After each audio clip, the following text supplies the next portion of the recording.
اللهم صل على محمد وآل محمد وعجل فرجهم يا كريم. مرحبا بكم إخواني المؤمنين والمؤمنات في فقرة جديدة زادك في دقيقة.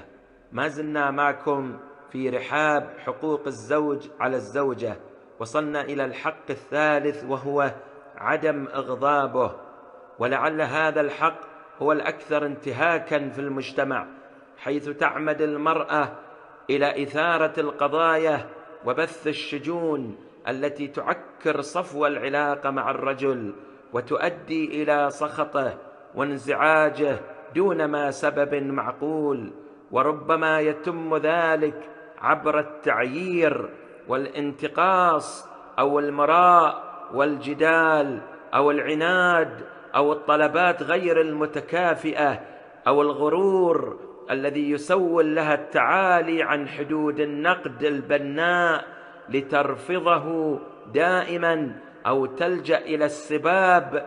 ولذلك قال النبي صلى الله عليه وآله: ويل لامرأة أقضبت زوجها، وطوبة لامرأة رضي عنها زوجها.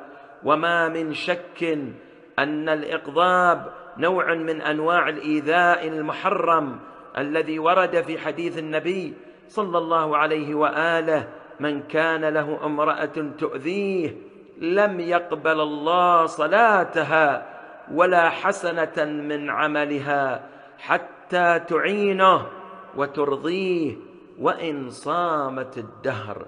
انتظرونا غدا في فقرة جديدة، الآداب مع الزوج. هذا والحمد لله رب العالمين، وصلى الله على محمد وآله الطيبين الطاهرين.